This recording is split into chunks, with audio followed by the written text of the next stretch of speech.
the SCP-087-B. Please proceed with caution.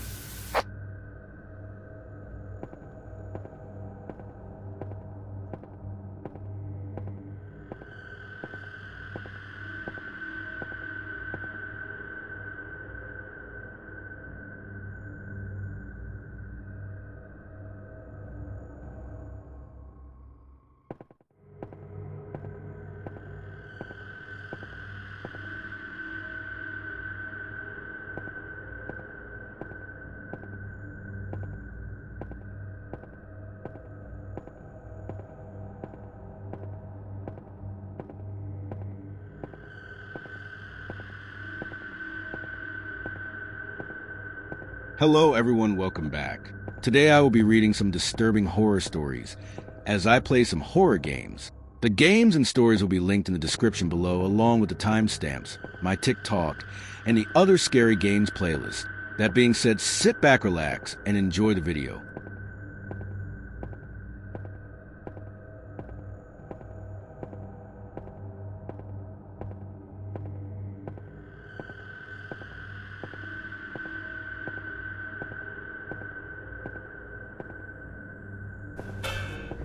Letters.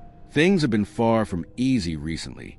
Spent so much money on a degree that lead me to a dead-end minimum wage job and a plethora of student debt.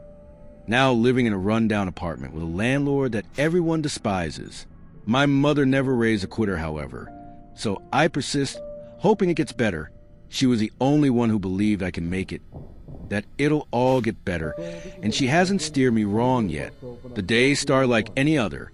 Begrudgingly rolling out of bed, changed into my McDonald's work uniform, and ate a refreshing bowl of plain Cheerios, truly the morning routine of champions, before heading off to work. There's not much to write about concerning my work day. Just flipped some patties, took some orders, and dealt with annoying customers. I did see a rude customer trip and spill her drink in the parking lot. That made me smile a little. After a rather uneventful and exhausting day, I went back to my apartment. Upon walking in, I saw a container of cinnamon rolls with a small piece of paper saying, "From Mom," with a heart drawing. She did have a copy of my apartment key, so she must have dropped them off while I was gone. I was exhausted and starving, so I took a bite, feeling the warmth of home and my mother's love.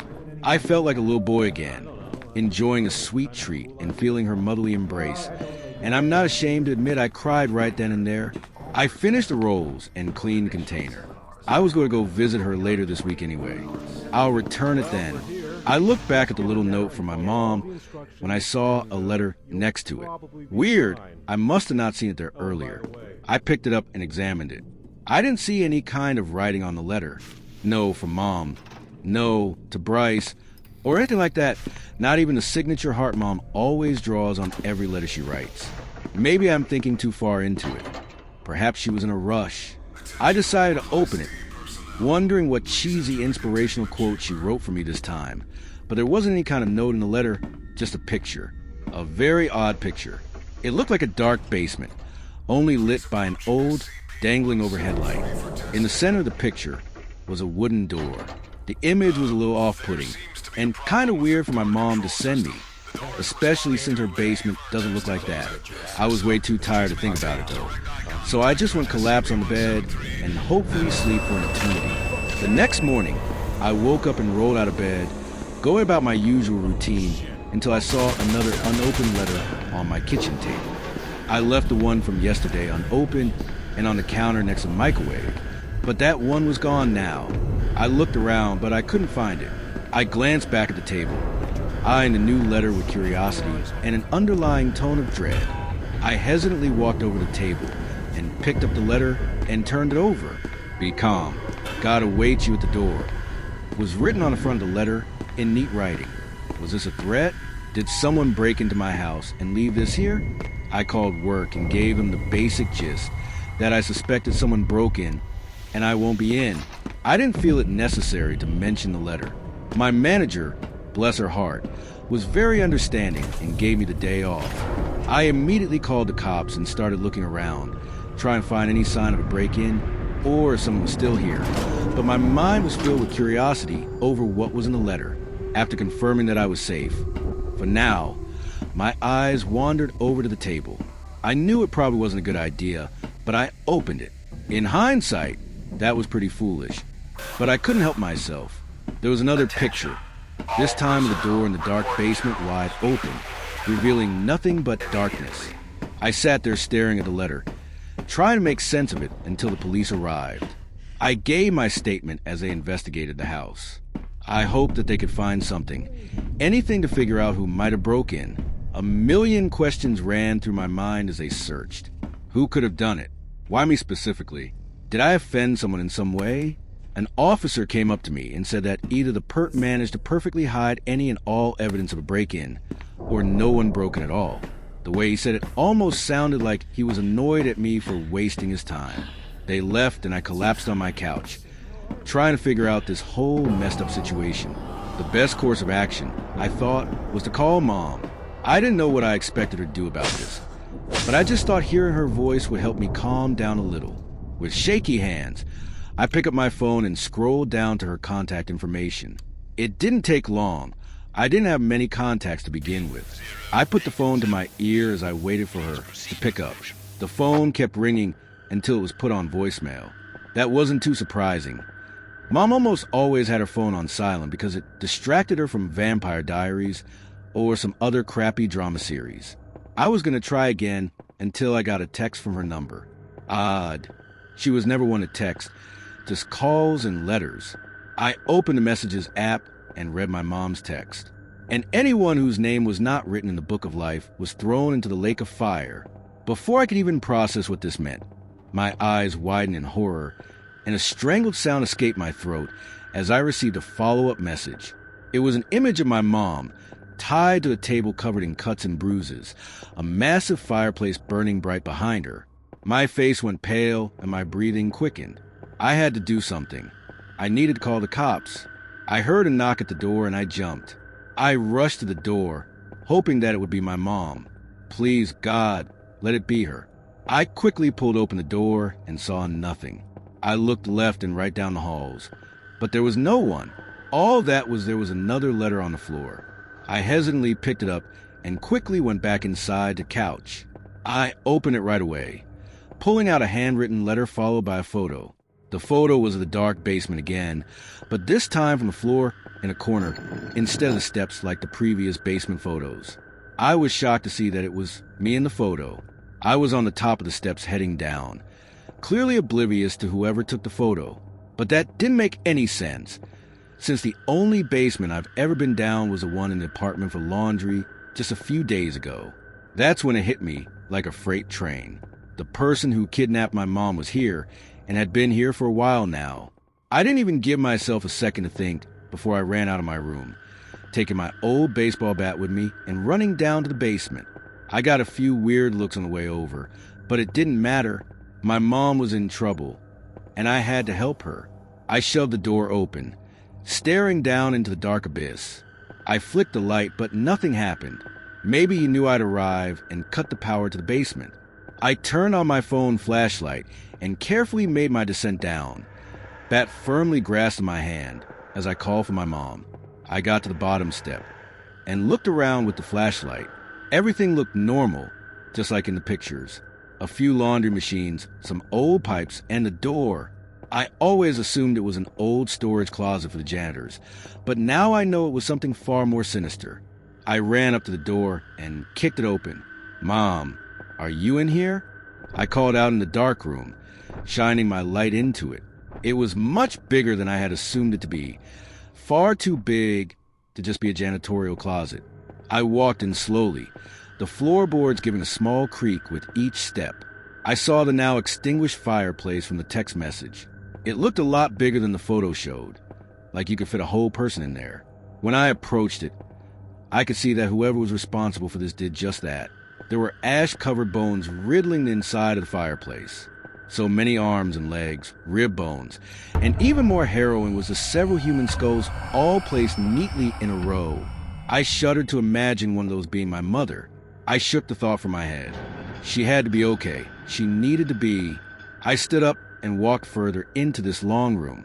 Another aspect that sort of creeped me out was how neat everything was.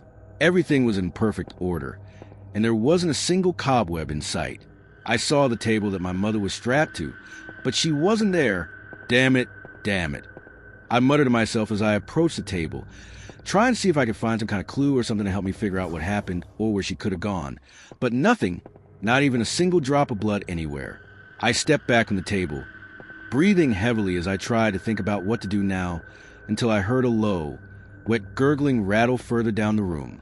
I quickly shined my light to the end of the room and saw the most harrowing sight I could ever see. It still keeps me awake at night to this day as I write this. And I don't think it'll ever leave me. "Suffer me not to be crucified like my Savior" was written on a piece of paper nailed to a corpse. My mom was nailed to an upside-down cross with a star cut into her stomach, blood dripping down it to cover her swollen, bruised face.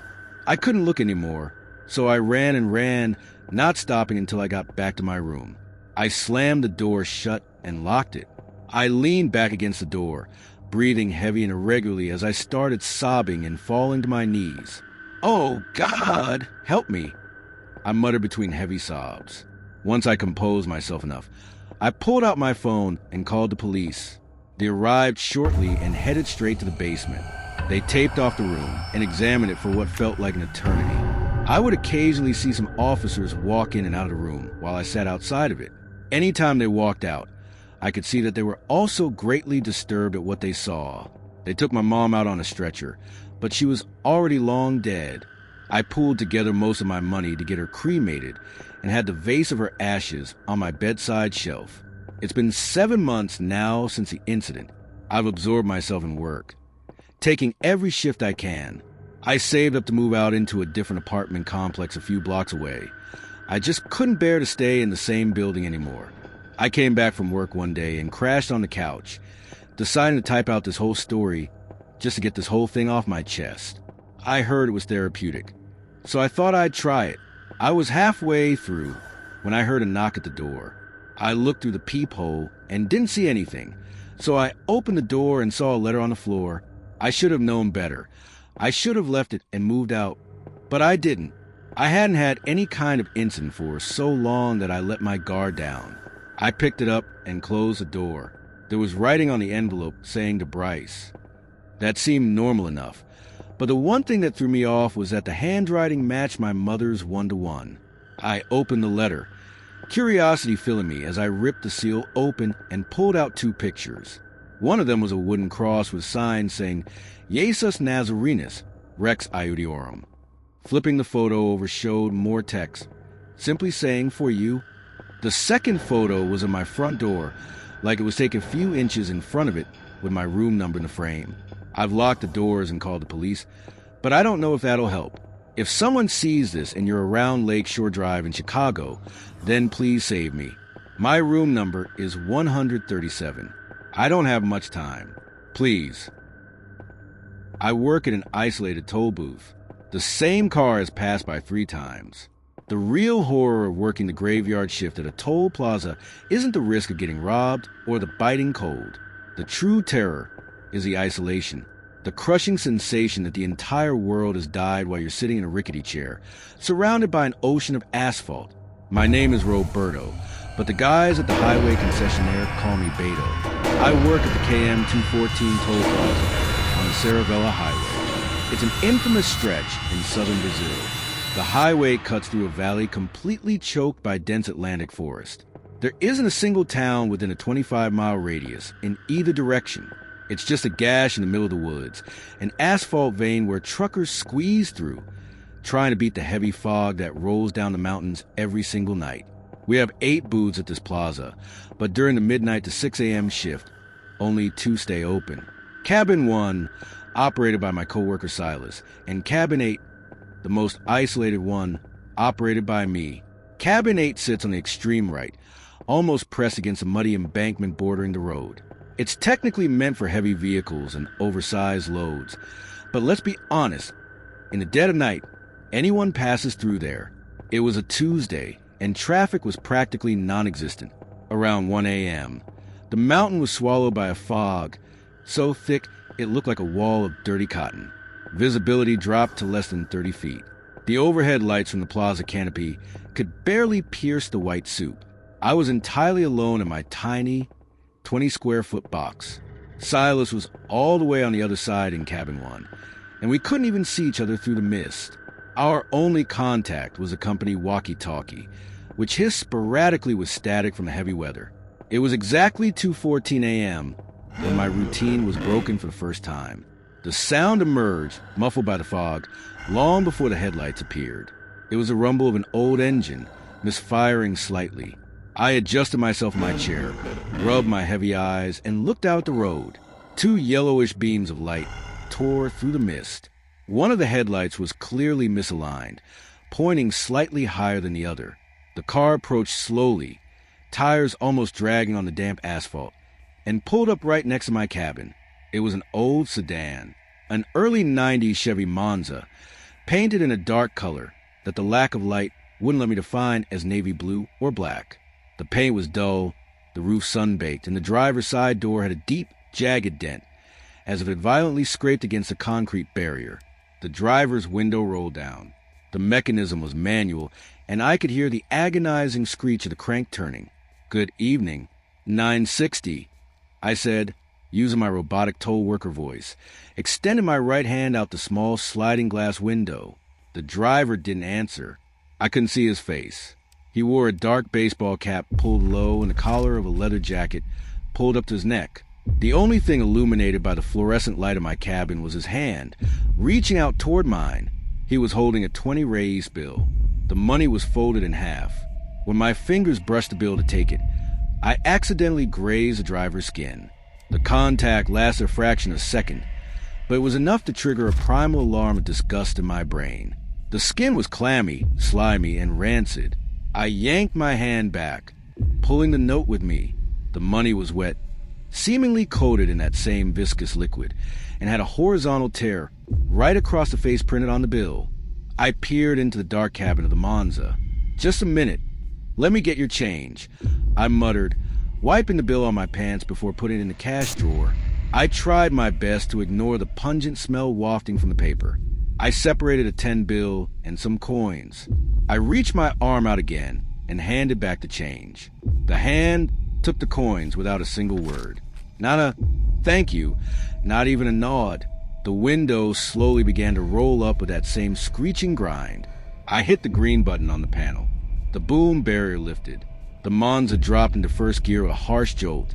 The engine misfired twice more, and the car accelerated, vanishing into the wall of white fog just a few yards ahead. Its red taillights faded out as if swallowed by the void. I shook my head, rubbing my hands together to shake off the sensation of that thing. At the toll booth, you deal with all kinds of weirdos. Truckers running on amphetamines who haven't slept in 3 days, fighting couples, people running away from their problems. I mentally categorize them as just another late-night eccentric and try to get back to my crossword puzzle. Time dragged. The digital clock on the register shifted to 3 o'clock, then 3:15, then 3:30. Not a single other vehicle crossed the plaza. Silence reclaimed the space.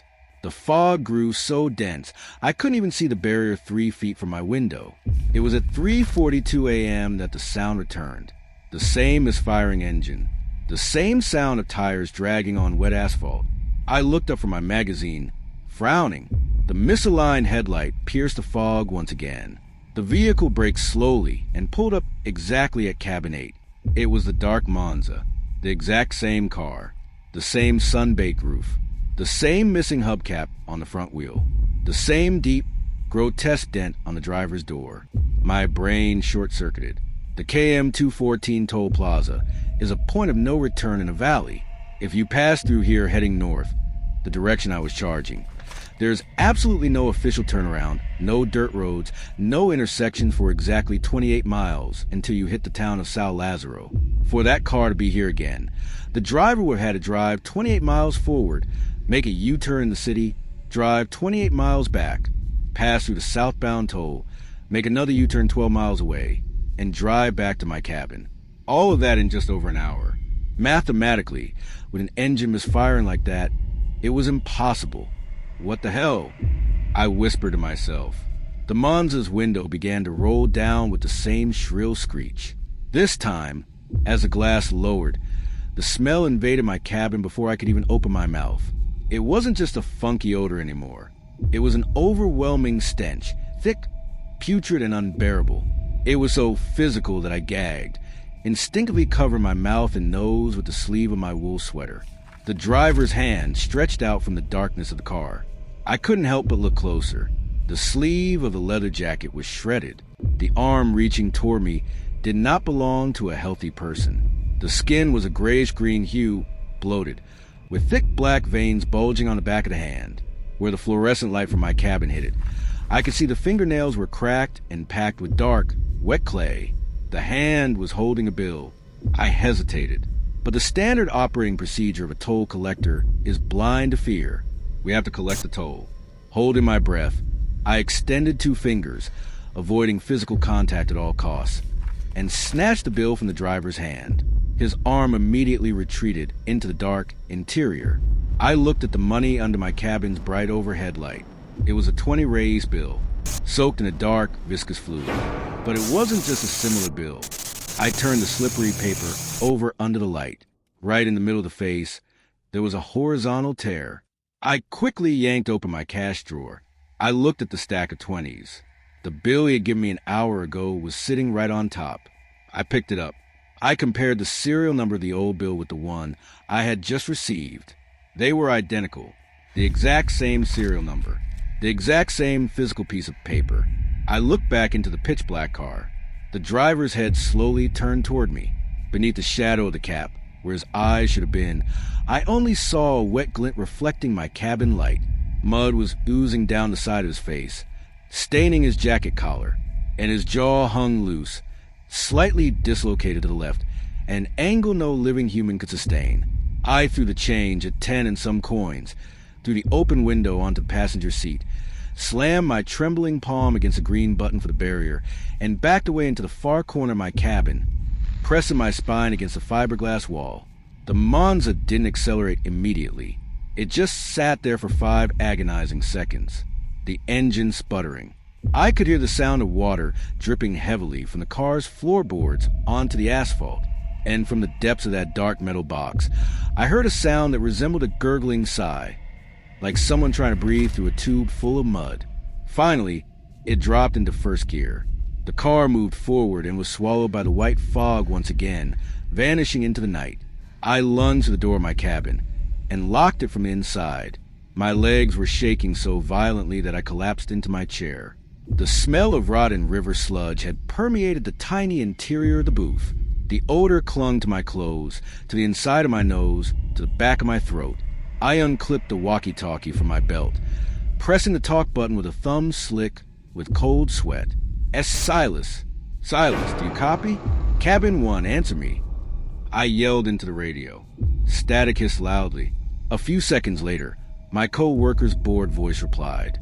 Copy, Beto. What's all the screaming about, man? Run out of coffee over there. Did you see the car that just passed? I asked, nearly choking on my words. A dark Monza, old, crooked headlight. Did he pass your way? Did you see if he pulled a U-turn behind a police outpost or something? A Monza? Beto, a single car hasn't passed through here in over 2 hours. The highway is a ghost town. I can't even see the toll plaza sign. Are you sure you weren't dreaming, man? Silas, he just passed through cabin 8. And it's the second time. It's the exact same car, the exact same bill, the same fucking money, with the same serial number, and the driver. He's messed up. He smells like a corpse. Something is very wrong here. There was a long silence on the radio. Silas knew I wasn't the pranking type. The night shift drains the sense of humor out of everyone. Take it easy, Beto. Are you being serious? Look, lock your cabin. I'm going to radio the highway patrol and ask them to check it out. The operational base is only 3 miles from here. What was the license plate? Did you check the screen? I looked up at the system monitor. When the barrier lifts, a camera automatically snaps a photo of the plate and logs it. Plate KGN 4091. It's from a city in Parana. Give that plate to the troopers. Tell them to intercept. Copy that. KGN 4091. Sit tight in your cabin. Don't open the door for anyone. I dropped the radio on the desk. I stared at the open cash drawer. The two identical 20 bills were sitting there, side by side, both stained with that muddy slime. I grabbed a pen and pushed them to the very back of the drawer, refusing to touch them with my bare hands again. At 4:25 a.m., my radio cracked violently. I jumped, grabbing the device. Beto? This is Sergeant Matias, Highway Patrol. Silas asked me to speak directly to you on this frequency. Over. My heart soared with relief. Someone with a gun and a cruiser was handling it. This is Roberto, Sergeant. Thank God. Did you find a Monza? The car was heading north. Sergeant Matias's voice on the other end was heavy, dragging, completely devoid of the usual trooper sarcasm. Roberto, listen to me carefully. Are you absolutely sure the plate the toll system captured was KJN 4091? Are you sure it was a dark Monza with a caved-in door? Absolutely, Sergeant. The camera logged it. I saw it with my own eyes. He passed through here twice. The last time was almost an hour ago. Why? You couldn't find him? It's not a matter of finding him. Roberto. There was a burst of static, sounding almost like a heavy sigh. We checked the system and the concessionaire's logs. The vehicle with plate KGN 4091 was involved in a fatal accident tonight, around 11:45 p.m. The driver lost control on the wet pavement, slammed into the concrete, broke through the barrier, and plummeted off the overpass at kilometer 190. My brain stopped processing. Kilometer 190 was 15 miles before my toll plaza. What do you mean, Sergeant? Fell off the overpass? What time was this? Before midnight, Roberto. The concessionaire's rescue rig is still down there in the river ravine right now. The car is upside down, submerged and mud up to the roof. They just managed to cut through the wreckage with the jaws of life to extract the driver. The coroner already called the time of death. The guy's skull was crushed against a steering column. The body was underwater for over 3 hours, trapped in the seatbelt. My legs gave out completely. I dropped to my knees on the cramped floor of the booth, holding the radio tightly to my face. Sergeant, that's impossible. He drove through here. I took the money right out his hand. Roberto, listen to me. Nobody survives a 150-foot drop into a river full of rocks and mud. The car is totaled. There's no car driving on the highway with that plate. Your camera system must have glitched and repeated an old image, and the sleep deprivation is playing tricks on you. Ask Silas to cover your booth and go drink some water. We're sending a cruiser down there to check on you. But just relax. Over and out. The radio went dead. My back was pressed hard against the metal cabinets beneath the register counter. My mind was desperately trying to reject what my ears had just heard. Do souls not know they're dead? Or do they get trapped on the final route they intended to take? The Monza was driving up the mountain. It needed to pass through the toll.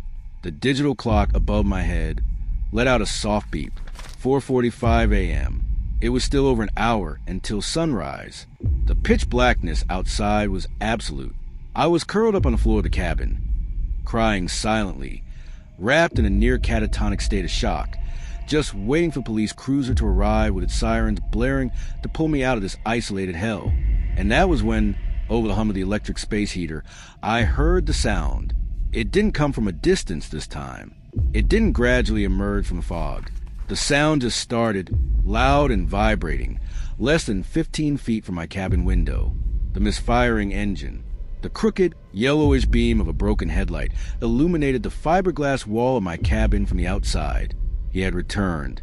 For the third time. My heart wasn't just beating anymore. It was punching my ribs, trying to rip through my chest and escape my body. I clamped my hands over my ears, squeezing my eyes shut, rocking back and forth on the dirty floor. It's not real. It's not real. It's not real, I chanted in a frantic whisper.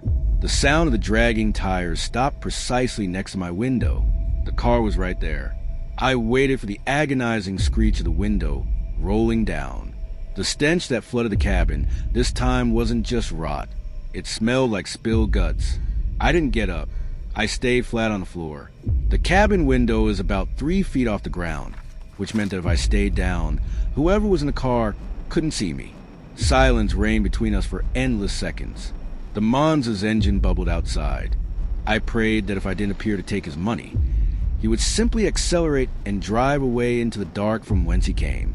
But toll booth logic doesn't work like that. The boom barrier was down.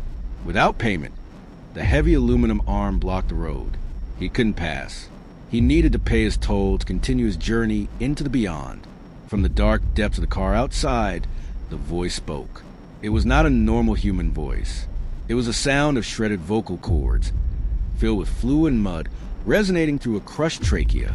It sounded like it was echoing up from the bottom of a dark well.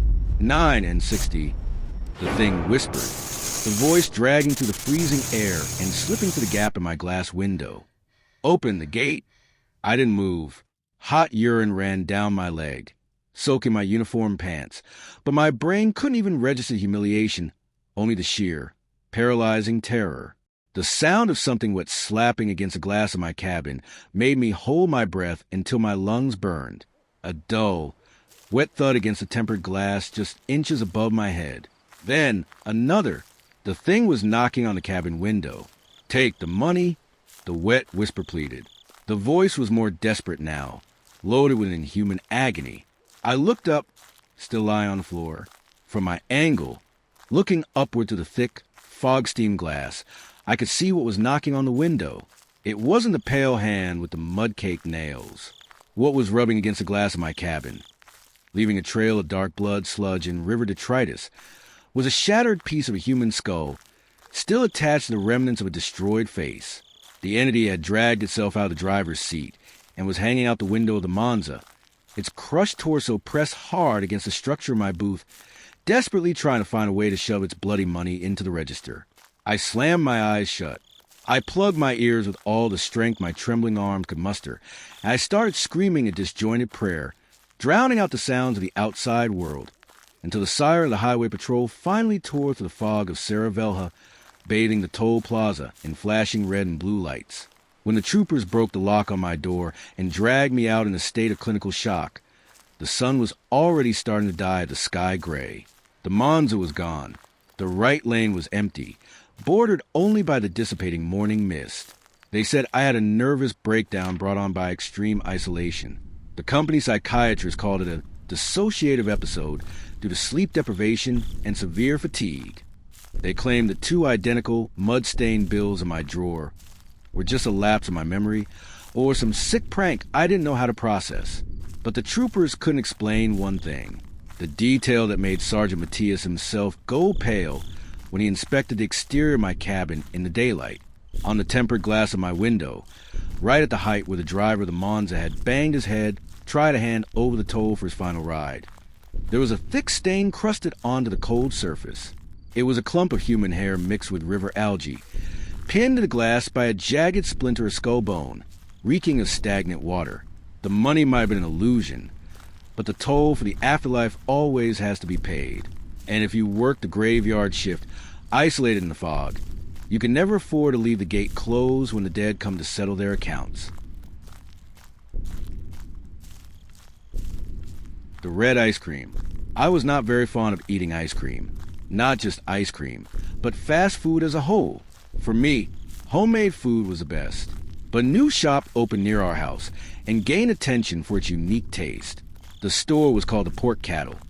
Not because it had pork in it, but because the shopkeeper's nose was round and flattened like a pig's snout. One day, my friends insisted that I try their ice cream. Even though I didn't want to, I did, just for the sake of not upsetting my friend. The shopkeeper smiled and said, "Eat this, kid, an ice cream you can never have anywhere else," and then handed me a bar. It gave off the scent of gym equipment. It was a red, glowing ice cream, already melting. When I licked it for the first time, I was transported into a beautiful garden, where I found many people I had never met. Everywhere I looked, I saw flowers. I was catching butterflies with others, a taste so sweet, so heavenly, that I had never experienced in this world. I thank my friend for introducing me to something like that. From that day on, I spent all my money on that ice cream. I stopped eating at home. His store stayed open all night and closed during the afternoon, which was strange. One night, I couldn't sleep. Ice creams kept appearing in my dreams, but I had no money. So I decided to steal some from my dad's wallet. When I was doing it, my dad caught me. He scolded me. saying that eating ice cream would become an obsession. He still gave me some money, but warned me never to steal again. When I went there, I found a huge crowd standing outside. The shop was closed, and the shopkeeper was being taken away by the police. After asking someone in the crowd, I learned that the ice cream he made was created using people's blood, which he froze, and the leftover bodies he used to eat. He used to lure lonely people at night to his store, mostly children. He got caught when one of his customers found a tooth in his frozen ice cream, and then many unidentified bodies were discovered in his apartment. I was shocked and disgusted. I went back home and vomited. My parents found out what had happened the next day from others and assured me not to feel bad, because something worse could have happened. I could have been one of his victims. I still feel horrible that I betrayed my parents, and I am so terrified that I don't drink or eat anything red anymore. My first night working in a morgue still haunts me. And I wish I could say I imagined it. This happened a few years ago when I got a night job as an assistant at a small hospital morgue. My shift started at midnight and ended at 6 in the morning. Most of the work was simple: logging bodies, keeping the place clean, and making sure everything stayed organized. The morgue was in a hospital basement, cold and quiet, with a row of metal drawers along the wall. Before leaving that night, the senior technician told me something that stuck in my mind. "Old building," he said. "You'll hear strange noises sometimes. Just ignore them." At first, the night was completely normal. I sat at the desk doing paperwork and occasionally checking my phone. Around 1:40 a.m., paramedics brought in a body from a car accident. A young man. I helped place him into drawer number 6 and logged the time. After that, everything went quiet again. About 30 minutes later, I heard a faint metallic sound behind me. It was like something lightly hitting steel. I turned around and looked at the wall of drawers, but nothing seemed out of place. Then I heard it again. This time it sounded like scratching. I slowly walked closer to the drawers, trying to convince myself it was just a cooling system or old pipes. But the sound kept coming back, faint but clear, and it was coming from drawer number 6. The same drawer where I had placed the body. My heart started beating faster. I stood there staring at it, telling myself it was impossible. The paramedics had already confirmed he was dead. Then the handle moved slightly, just a small twitch, but enough for me to notice. I hesitated for a moment before slowly pulling the drawer open. The body was still there, lying on the tray exactly where I had left it. I felt stupid for getting scared and started to close the drawer again. That's when I noticed something. His eyes were open. I froze. I knew they had been closed earlier. I clearly remembered that. But now they were wide open, staring straight up at the ceiling. Before I could react, one of his fingers slowly twitched. I slammed the drawer shut and backed away, so fast I nearly tripped over a chair. My hands were shaking as I called the medical examiner. When he arrived and opened the drawer again, everything looked normal. The body was lying still with both eyes closed. No one believed what I told them, but I know what I saw, and I never worked another night shift in a morgue again. Alright, everyone, that's going to do it for me tonight. If you like videos like this, make sure you like, comment, and subscribe. I hope you'll have a relaxing time listening to these stories. Good night.